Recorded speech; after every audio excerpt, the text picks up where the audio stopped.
अस्सलाम वालेकुम dear. Last time हमने चैप्टर 10 इलेक्ट्रोकेमिस्ट्री 11th केमिस्ट्री की एक्सरसाइज के एमसीक्यू सॉल्व किए थे।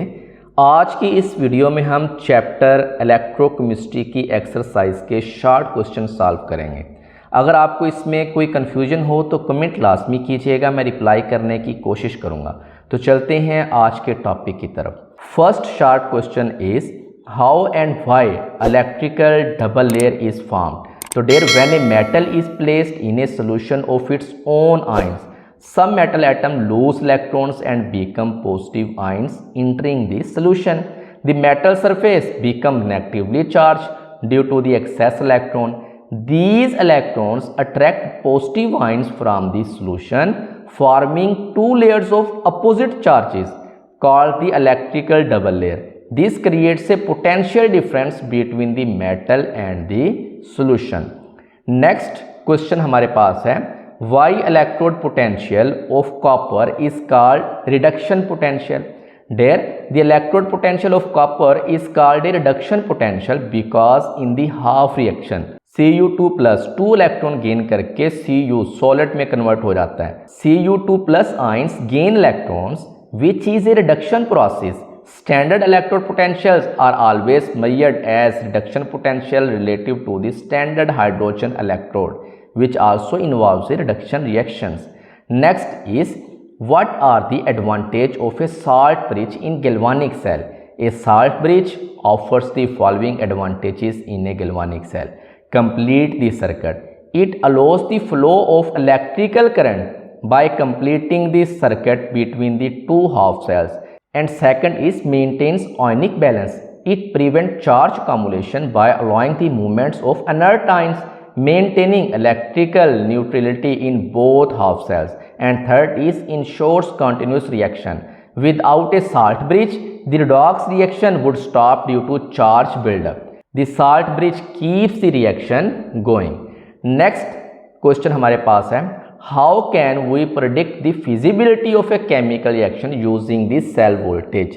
There, the feasibility of chemical reactions can be predicted using the standard cell potential E0 cell. If E0 cell is positive, the reaction is feasible, means spontaneous, and if E0 cell is negative, the reaction is not feasible, means non-spontaneous. Next is, during electrolysis of aqueous NaCl, why is Na not liberated at the cathode? There, in the electrolysis of aqueous NaCl, sodium is not liberated at the cathode because sodium ions have a very low reduction potential, making them harder to reduce. Instead, water molecules have a higher reduction potential, so they are preferentially reduced, producing hydrogen gas at the cathode. Therefore, H2 gas is liberated, not sodium metal. Next is, calculate the oxidation number of chromium in the following compound. First is CrCl3. तो der यहाँ मैंने जितने भी compounds हैं उनके oxidation number निकाल दिए हैं, आप इनको यहाँ से नोट कर लें। तरीका सबका एक जैसा है, जैसे देखिए CrCl3 है, यहाँ हमने क्रोमियम का निकालना है ऑक्सीडेशन नंबर, तो अज्यूम कर लिया कि वो क्या है, X है। क्लोरीन का -1 है, तो क्रोमियम का X प्लस 3 इंटू -1, क्योंकि यहाँ क्लोरीन के 3 एटम हैं, एक एटम का -1 इज़ इक्वल टू ये 0 हो जाएगा, क्योंकि अगर एक कंपाउंड न्यूट्रल है तो उसके अंदर जितने भी एटम्स हैं उन तमाम के ऑक्सीडेशन स्टेट का जो सम होता है ना वो इक्वल होता है 0 के। तो यहाँ पे देखें, आप कैलकुलेट करें तो ये +3 आ जाएगा। इसी तरह Cr2SO4 थ्राइस है, इसमें देखें सल्फेट जो आयन है इसके ऊपर कितना है, यहाँ पे -2 है इसके ऊपर चार्ज, टोटल 3 सल्फेट आयन है तो ये कितना हो जाएगा, -6। क्रोमियम का आपने एज्यूम कर लिया X, तो ऐसे आप कैलकुलेट कर लें, ये +3 आ जाएगा। नेक्स्ट है Cr2O7 2-, तो यहाँ देखें, यहाँ ये रेडिकल आ गया, तो रेडिकल में जितने भी एटम हैं उन तमाम के ऑक्सीडेशन नंबर का सम इज़ इक्वल टू हो जाएगा रेडिकल के ऊपर जो चार्ज है। रेडिकल के ऊपर कितना चार्ज है, यहाँ पे 2-, तो ये -2 हो जाएगा यहाँ पे। तो बाकी ऑक्सीजन के एक एटम का होता है -2, यहाँ 7 है तो ये कितना हो जाएगा, -14 हो जाएगा। क्रोमियम का हमने वैसे ही क्या कर लिया, एज्यूम कर लिया X, लेकिन क्रोमियम के चूँकि यहाँ पे 2 एटम है तो इसलिए ये 2X हो जाएगा, तो इसको आप कैलकुलेट करें तो ये +6 आ जाएगा। Next question is, the order of decreasing reactivity of metal based on their position is potassium की रिएक्टिविटी मैग्नीशियम से ज़्यादा है, मैग्नीशियम की जिंक से, और जिंक की है आयरन से ज़्यादा, और आयरन की है कॉपर से। राइट कहते हैं balanced chemical equation for the reactions that would occur if any when copper is added to a solution of magnesium sulphate. पहला क्वेश्चन ये है।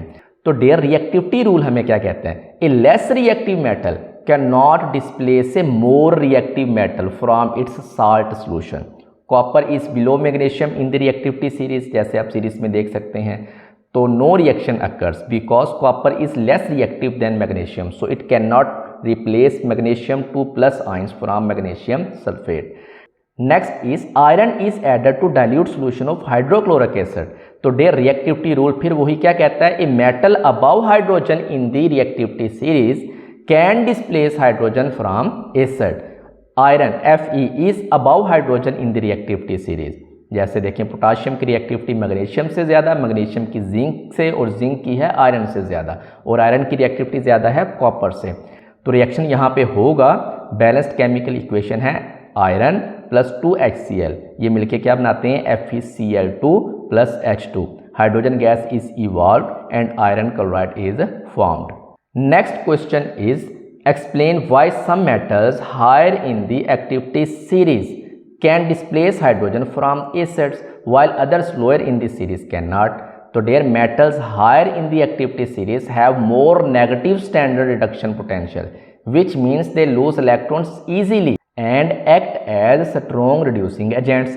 When placed in acid, these metals can donate electrons to hydrogen ions, reducing them to hydrogen gas.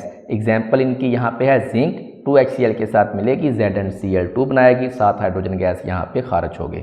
In contrast metals lower in the activity series have less tendency to lose electrons and do not oxidise easily, so they can not displace hydrogen from acid.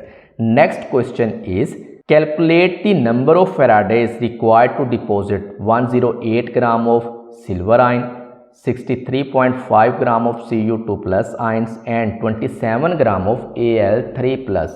So there we use the concept that 1 Faraday is equal to 1 mole of electrons.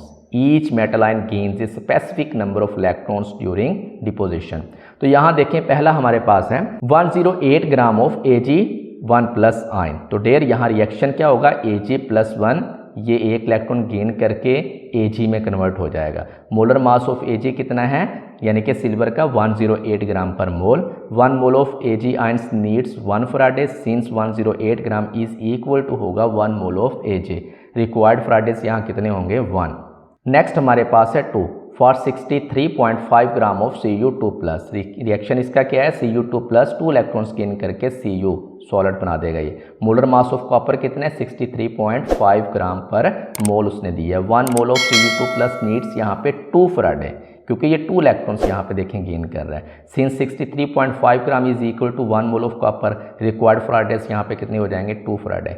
Next is for 27 gram of Al3 plus. Reactions यहाँ पे क्या होगा कि aluminium ion 3 electron gain करके aluminium यहाँ पे metal बनाएगा solid. Molar mass of aluminium कितना है? 27 gram. 1 mole of aluminium needs यहाँ पे 3 faraday. Since 27 gram is equal to हो जाएगा 1 mole of aluminium. Since 27 gram is equal to 1 mole of aluminium, required faradays यहाँ पे कितने हो जाएंगे? 3 faraday. Next is in an electrolysis experiment a current of 0.500 ampere was passed through a solution of AgNO3 for 30 minute. The mass of silver deposited on the cathode was found to be 0.503 gram. Given that the molar mass of silver is 107.87 ग्राम पर mole and the charge on the silver ion कितना है? +1। Calculate the value of Avogadro's number from this data. तो der हम सबसे पहले formula लगा के Q को कैलकुलेट करेंगे, वो आपके पास आ जाएगा 900 कॉलम्स। स्टेप 2 में calculate moles of silver deposited, ये हमारे पास कितने आ जाएंगे? 0.004663 मोल। फिर उसके बाद तीसरे स्टेप में हम रिएक्शंस को यूज़ करेंगे। Moles of electrons is equal to होते हैं मोल्स ऑफ सिल्वर, और ये कितने हैं? 0.00463 मोल। अब नेक्स्ट 4 पे कैलकुलेट करेंगे फैराडे कांस्टेंट, ये हमारे पास आ जाएंगे 19300 coulomb per mole. Step 5 is use known charge on 1 electron. कितना होता है एक इलेक्ट्रॉन के ऊपर चार्ज? 1.60 10⁻⁻19 कॉलम।